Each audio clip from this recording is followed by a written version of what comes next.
So next question వచ్చేసరికి ఇందాక 3 videos అయితే చెప్పాను. దీని ముందు వీడియోలో చూడకపోతే ఒకసారి వెళ్ళి చూడండి.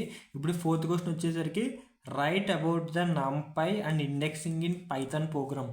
సో వీడి క్వశ్చన్ ఇలాగే అడిగడం లేదు. NumPyని అడిగిన ఈ క్వశ్చన్ ఆన్సర్ రాసిన మార్కులు పడితే, ఇండెక్సింగ్ అన్నది అడిగినా కూడా ఈ ఆన్సర్ రాస్తే మార్కులు పడతాయి. సో ప్రతిదీ టాపిక్ వైజ్ చెప్తున్నాను. ఎక్కడ క్వశ్చన్ అన్నది మనకి ప్రాబ్లమే ఉండదు. సో మీరు మెటీరియల్స్ ఫాలో అయితే చాలా వరకు వాడు ఆ క్వశ్చన్కి ఎగ్జాక్ట్ ఎలా రాయాలో చెప్తాడు. కానీ నేను ఇక్కడ NumPy అన్నదానికి ఇండెక్సింగ్ అన్నదానికి కూడా టాపిక్ చెప్తాను. వాడు ఎలా అడిగినా మీరు రాయగలరు. సో ఇంక లేట్ చేయకుండా అయితే వెళ్ళిపోవచ్చు. సో NumPy అంటే మనకు తెలిసి ఇది ఒక library numerical Python. So simple. ఇది మనకి ఎగ్జామ్ రేపు అనగా చూస్తున్నాం కాబట్టి కీ ఫీచర్స్ ఉంటాయి. ఇవి గుర్తుపెట్టుకోండి. అంటే ఇవి బట్టి కొడతారో అయితే టాపిక్ అర్థం చేసుకుని మీకు టైం ఉంటే నేర్చుకోమనే చెప్తాను నేను. సో ఇప్పుడు ప్రతిదీ చెప్పేంత లేదు కాబట్టి నేను చాలా సింపుల్గానే రాశాను. సో ఈ NumPy ఏంటంటే కీ ఫీచర్స్ అంటే దీని కొన్ని మంచి గుణగణాలు, అంటే ఈ బాగా టర్మ్స్ పడితే మీరు ఏం రాసినా వీడికి చూసుకుని మార్కులు వేస్తాడు. అలా అయితే ఉంటుంది. So n dimensional arrays. So మనం ప్రోగ్రామింగ్లో ఈ NumPy ఎప్పుడైతే మనం ఇంపోర్ట్ చేసుకుంటామో అరేస్ యూజ్ చేయని కట్టనే అందులో మనకి n డైమెన్షనల్ అరేస్ యూజ్ చేసుకోవడానికి ఈ లైబ్రరీ అనేది మనకి బాగా ఉపయోగపడుతుంది. దాన్ని ఎలా ND అరే అన్న దాంతో అయితే యూజ్ చేస్తాం.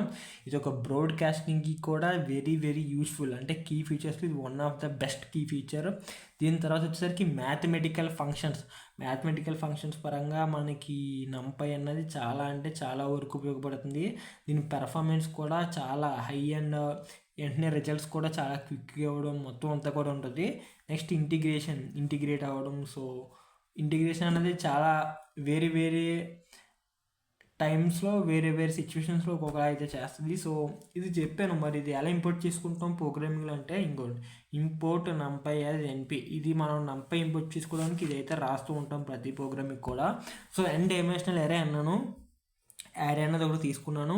దాన్ని np.array అని చెప్పి ఒక యారే అయితే తీసుకున్నాను. ఒక 4 వాల్యూస్ ఉన్నాయి యారే అని. సో ఇప్పుడు నేను ఏం చేస్తున్నానంటే ఇందులో ఉన్నదాన్ని ఒకటే ప్రింట్ చేయాలి. Print of array +2 print of array into 3.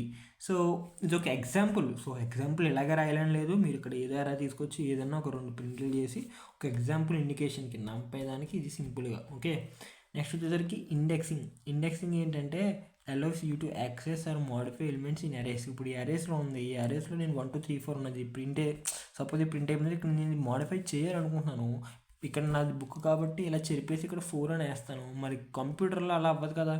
So దాన్ని మార్చుకోవాలన్నా మోడిఫై చేసుకోవాలన్నా దీన్ని యాక్సెస్ చేసుకోవాలన్నా మనకి పనిచేసేది ఇండెక్సింగ్ అంటే ఏదో పెద్ద బూతలన్నా చూడకండి. ఇండెక్సింగ్ అంటే మనకి ఇది ఇలా ఉంటుంది ఇండెక్సింగ్. సో ఇండెక్సింగ్ ఏంటంటే బేసిక్ ఇండెక్సింగ్. ఇందులో కూడా కొన్ని టైప్స్ ఉన్నాయి. మళ్ళీ సింపుల్గానే చెప్తాను. సో పూర్తిగా కాన్సెప్ట్ నేర్చుకున్న వాళ్ళు మాత్రం వీడియో చూడొద్దు. ఎగ్జామ్ రేపు అనగా ఈరోజు నైట్ చదువుకుందానన్న వాళ్ళు, సింపుల్గా మా వల్ల ఎంత చూసినా అర్థం కావట్లేదు అన్న వాళ్ళకి మాత్రమే ఇది. సో మంచిగా టాపిక్ నేర్చుకుని ప్రిపేర్ అవుదాం వాళ్ళు యూట్యూబ్ వెళ్ళి మంచిగా చూడండి. నేను కాదన్ను. నేనైతే ఫుల్గా ప్రతిదీ బ్రీఫ్గా ఎక్స్ప్లెయిన్ చేయట్లేదు. ఈ వీడియో కేవలం వాళ్ళ కోసం మాత్రమే. మళ్ళీ చెప్తున్నాను. సో బేసిక్ ఇండెక్సింగ్ ఇది ఏంటంటే ఇండివిజువల్ ఎలిమెంట్స్ని యాక్సెస్ చేసుకోవడం. అంటే ఇక్కడ నాకు ఇందులో ఒక ఎలిమెంట్ యాక్సెస్ చేసుకోవాలి నేను, ఒక ఎలిమెంట్ మాత్రమే. అంటే ఇది ఒక బేసిక్ ఇండెక్సింగ్. మినిమల్గా ఎలా యాక్సెస్ చేయాలంటే ఇప్పుడు అరే ఆఫ్ 2 అన్నాను. 0 1 2 అంటే ఇక్కడ మనం 30 వాల్యూని ప్రింట్ చేస్తాం. సో సింపుల్గా ఇది ఒక బేసిక్ ఇండెక్సింగ్లో ఇండివిజువల్ ఎలిమెంట్స్ అంటే ఒక్కొక్క ఎలిమెంట్ మనం ప్రింట్ చేసుకోవచ్చు. నెక్స్ట్ వచ్చేసరికి slicing removes a subset of అరే. అంటే ఒక అరేలో మనం ఇప్పుడు ఈ అరే ఉంది 10 20 30లో ఇందులో ఒక 10 20 30 ప్రింట్ అవుట్ చేసుకోవచ్చు. 30 40 ప్రింట్ చేసుకోవచ్చు. 20 30 ప్రింట్ చేసుకోవచ్చు. So nothing but slicing. Subset of అరే కింద చేసి స్టార్ట్ స్టాప్ స్టెప్. సో ఇక్కడ నేను వేరియస్కి ఇది తీసుకున్నాను. ఏదైనా ఎగ్జాంపుల్ తీసుకొచ్చి మళ్ళీ చెప్తున్నాను. ఏదైనా తీసుకొచ్చి అలాగనే రాయొచ్చు. నెక్స్ట్ వచ్చేసరికి బూలియన్ ఇండెక్సింగ్. ఇక్కడ ఏంటంటే బూలియన్ కండిషన్స్ యూజ్ చేస్తాం మనం ఈ ప్రోగ్రామింగ్లో. ఎప్పుడైతే యూజ్ చేస్తామో ఈ కండిషన్ ఇక్కడ మనం ఏం చేస్తామంటే ప్రింట్ అరే గ్రేటర్ దాన్ 30. ఇక్కడ అరే గ్రేటర్ దాన్ 30 అంటే ముందు అరే గ్రేటర్ దాన్ 30 ఏముందో చూద్దాం. అరే గ్రేటర్ దాన్ 30 అంటే 40 ఉంది. సో ఇక్కడ మనకి ప్రింట్ అయ్యేది 40 అయితే ప్రింట్ అవుతుంది. సో నేను ప్రతిసారి అదే కోడ్ కాబట్టి నేను ఒకసారి రాసి వదిలేస్తాను. మీరు ఎగ్జామ్లో పై రాసిన కోడే ప్రతి దానికి రాసుకుంటూ వెళ్ళండి. ఏం కాదు, మంచిగా బాగుంటుంది. Next fancy indexing. ఈ ఫ్యాన్సీ ఇండెక్సింగ్ అంటే ఏంటంటే మనకి అంటే ఇంకో ఇప్పుడు ప్రింట్ అరే 0,2 అని అనుకో, అంటే ఫ్యాన్స్ ఇండెక్సింగ్ అంటే మీకు 0,2 అని అనుకోండి. 0,2 అంటే అది సింపుల్గా చెప్పాలంటే లిస్ట్స్ ద్వారా అరేస్ ద్వారా సేమ్ పైదానికి లాగే. సో ఇదంతా ఉండదు. ఈ మల్టీ డైమెన్షనల్ అరేస్ అంటే ఇక్కడ ఏంటంటే మనం కొన్ని ఇండిసెస్ని స్పెసిఫై చేస్తాం. అది ఎలాగో చెప్తాను. ఒక యారే డిక్లేర్ చేసుకున్నాను. ఇంకోండి మల్టీ డైమెన్షనల్ ఇది ఒక యారే, ఇది ఒక యారే, 2 యారేస్ అయితే తీసుకున్నాను. ప్రింట్ యారే ఆఫ్ 0,1 అంటే ఇది 0, ఇది 1 పొజిషన్. 0,1 అంటే ఇది 0, ఇది 1 అంటే ఇక్కడ 2 అయితే ప్రింట్ అవుతుంది మనకి. 1,0 ఈ 1,0లో 3 అయితే ప్రింట్ అవుతుంది. ఓకే, 0,1 0,1 ఇది 0 పొజిషన్, ఇది 1 పొజిషన్. సో ఇదైతే వచ్చింది, అర్థమైందని అనుకుంటున్నాను. అయితే ఇది మనకి ఎలా యూజ్ అవుతుంది అంటే బెనిఫిట్ ఎలా అంటే డేటా అనాలిసిస్లో మనకి ఇండెక్సింగ్ అన్న కాన్సెప్ట్, అంటే మనం డేటా ఇంకా అనలైజ్ చేయాలి. ఇంకా మనకి డేటా నాకు అర్థం కావట్లా, ఇంకా అంత పెద్ద ఎరే ఉంటే నేను అంటే నాకు ఇన్ఫర్మేషన్ అన్నది కరెక్ట్గా రావాలి, అనాలిసిస్ కూడా చేయాలంటే డేటా అనాలిసిస్కి ఇండెక్సింగ్ అన్నది మంచి కాన్సెప్ట్ అని చెప్పుకోవచ్చు. ఇమేజ్ ప్రాసెసింగ్ కూడా ఇది చాలా ఉపయోగపడుతుంది. మెషిన్ లెర్నింగ్, ఎంఎల్ అంటే మనం ఏం చేయకుండానే మనం ఇచ్చే క్వెరీస్ని బట్టి మనం ఇచ్చే దాన్ని బట్టి ఆటోమేటిక్గా దానికి అదే స్వతహాగా ఇంకా నేర్చుకుని మనకి ఎగ్జాక్ట్ అండ్ ఎక్యురేట్ రిజల్ట్స్ ఇస్తుంది కదా. సో ఇక్కడ ఇండెక్సింగ్ కూడా సేమ్ అంతే. ఇది ఫస్ట్ యూనిట్ అయితే కవర్ చేశాను ఇక్కడ వరకు. So differences between supervisor learning ఇవన్నీ చెప్పుకున్నాం. Machine learning, నంపై and indexing in Python program. నంపై అంటే న్యూమరికల్ పైథాన్. ఈ న్యూమరికల్ పైథాన్ లైబ్రరీలో మనకి చాలా వరకు ఉంటాయి. సో ఇందులో మనకి ఇంత ఫీచర్స్ కూడా చెప్పాను.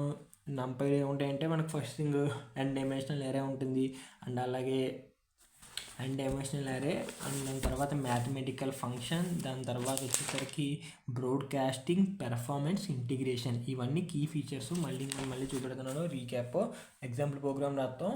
ఇండెక్సింగ్ వచ్చేసరికి ఏంటంటే మనం యాక్సెస్ చేసుకోవాలన్నా మాడిఫై చేసుకోవాలన్నా యూజ్ చేసేది ఒక అరేని. ఆ అరే బేసిక్ ఇండెక్సింగ్ ఉంటుంది, బేసిక్ ఇండెక్సింగ్, స్లైసింగ్, బూలియన్ అంటే బూలియన్ ఇండెక్సింగ్ అంటారు, ఫ్యాన్స్ ఇండెక్సింగ్ అంటారు, indexing in multi dimensional arrays. So indexing multi dimensional arrays ఈజీయే.